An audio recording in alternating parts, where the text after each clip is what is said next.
Assalamualaikum warahmatullahi wabarakatuh.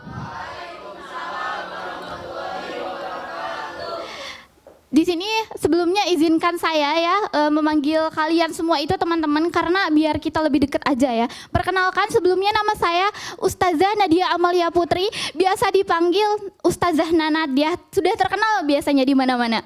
Makanya saya diberi kesempatan ke sini sangat amat senang ya karena kalian itu masih pada muda-mudi gitu ya. Saya diberi kesempatan berceramah di sini.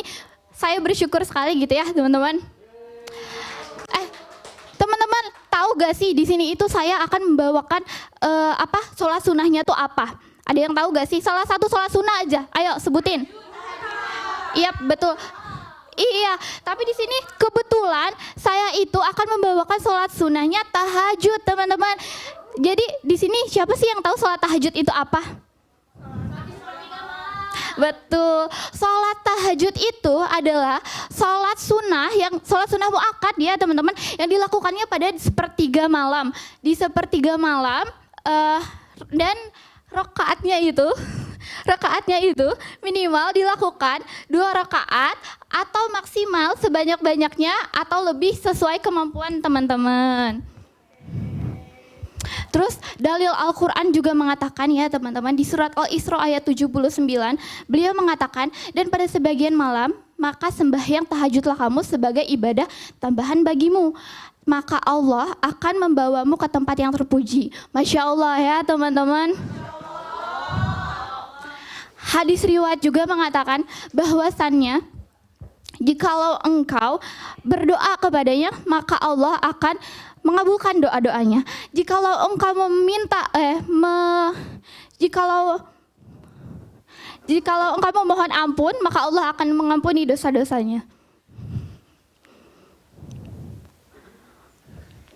Pada firman Allah mengatakan juga ya di surat Al-Muzammil ayat 20, beliau mengatakan, bangunlah kamu untuk melaksanakan sholat kecuali sedikit daripadanya. Yang sudah saya katakan tadi ya teman-teman, minimal aja gitu 2 rakaat aja gitu ya minimal sesuai kemampuan teman-teman. Terus teman-teman tahu nggak sih hukum sholat tahajud itu sebelumnya tuh adalah wajib bagi seluruh umat Islam.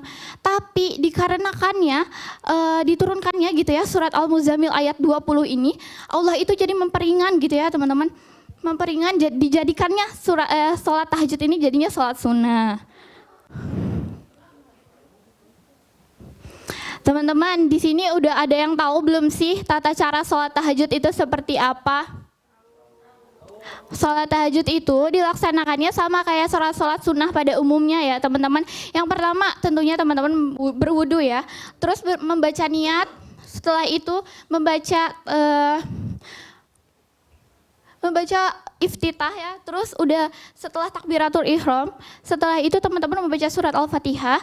Lalu jangan lupa juga nih teman-teman berdoa gitu ya kepada Allah, memohon ampunan, memohon doa-doa teman-teman itu dikabulkan oleh Allah Subhanahu wa taala.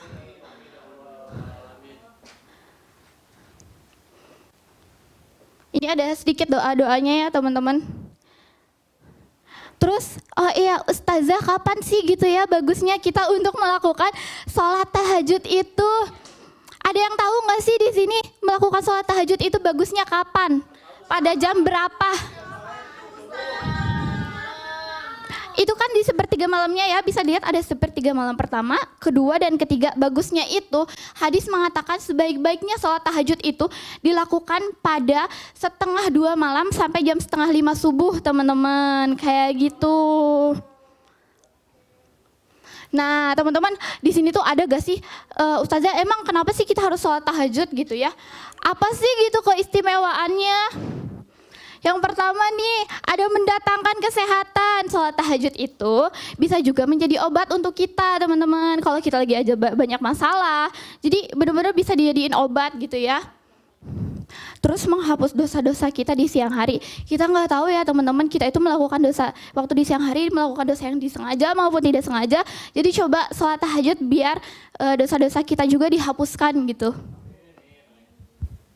Nah ini ada menghindarkannya dari kesepian di alam kubur. Untuk cowok-cowok mungkin ya nanti di alam kubur insya Allah kalau kalian rajin sholat tahajud, nanti ditemenin sama bidadari yang cantik di alam kubur gitu. Terus untuk cewek-cewek sebaliknya, nanti kalau kalian rajin sholat tahajud, nanti ditemani sama pangeran-pangeran yang ganteng kayak gitu. Ya, terus ini nih yang terakhir, ada wajahnya akan memancarkan cahaya keimanan. Hitung-hitung nambahin skincare ya teman-teman itu. Jadi wajah kita tuh bisa bercahaya dan berseri gitu ya. Masya Allah.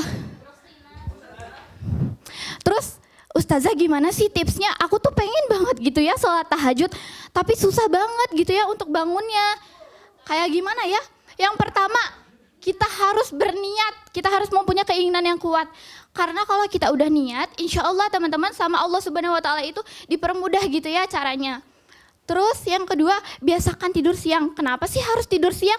Iya, karena agar tidur kita tuh cukup gitu ya pada siang hari dan juga malam harinya nanti cukup tidurnya.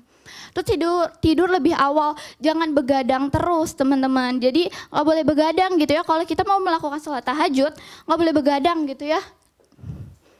Terus ini nih, ada nih yang kelima, memasang alarm lewat handphone setiap malam. Jadi kalau kalian udah melakukan tips-tips yang nomor 1 sampai nomor 4 itu gak ngaruh gitu ya, kalian pasang aja alarm. Terus yang keenam, ini adalah salah satu tips yang sering banget saya lakukan, minum air yang banyak gitu ya, biar malam hari itu kalian bisa kebangun. Iya, bisa kebangun. Terus kalian ambil kesempatan untuk berwudu, setelah itu sholat deh tahajud. Terus teman-teman di sini tuh saya gitu ya ingin menceritakan kisah inspiratif dari seorang teman. Teman saya itu adalah seorang artis bernama Enzi Storia. Teman-teman ada yang tahu?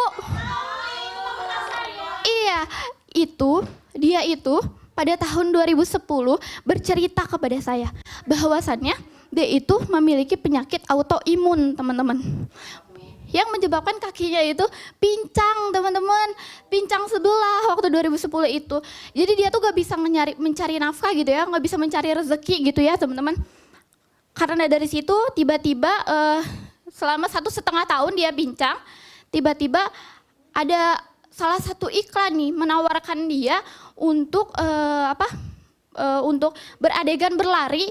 Tetapi gimana gitu ya kondisinya, kan dia pincang, tapi ada salah satu iklan bilang ke dia gitu ya, Enzi ayo katanya, ini terima dong tawaran iklannya, soalnya bayarannya tuh besar banget teman-teman. Tapi selama 1,5 tahun beliau itu pincang gitu kakinya, tapi kayak gimana gitu ya, beliau bingung. Maka tanpa mikir panjang beliau itu langsung menerima tawaran iklan tersebut dengan kondisi kakinya yang pincang teman-teman. Terus setelah itu beliau itu benar-benar sudah melakukan H-1 nih ya, H-1 beliau sudah melakukan segala cara tapi kakinya tetap aja gitu ya, nggak ada perubahan. Orang udah lama gitu ya, 1,5 tahun. Tapi lama-lama di saat itu beliau sudah mungkin kehabisan cara, jadi beliau melakukan sholat tahajud di jam 2 malam sampai subuh. Beliau melakukan sholat subuh juga jam 5 subuh, sampai pada akhirnya beliau bangun gitu ya dari sajadahnya. Beliau mau ke kamar mandi nih, udah sholat tahajud, udah sholat subuh, beliau mau ke kamar mandi, beliau langsung pergi ke kamar mandi. Setelah itu tiba-tiba kaki beliau itu bisa berjalan lagi teman-teman di H-1, dikarenakan beliau meminta kepada Allah Subhanahu Wa Taala di sholat tahajudnya gitu ya. Beliau memohon ampunan, terus memohon juga kepada Allah biar doanya dikabulin gitu ya. Maka dari itu teman-teman, mungkin sekian ya teman-teman. Maka dari itu ayo kita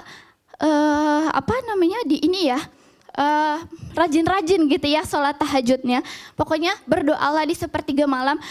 Mau Allah mendengarkan, mau tidak, mau dikabulkannya lama, cepat atau lambat gitu ya. Teman-teman sebisa-bisa mungkin ayo kita lakukan sholat tahajud di sepertiga malam.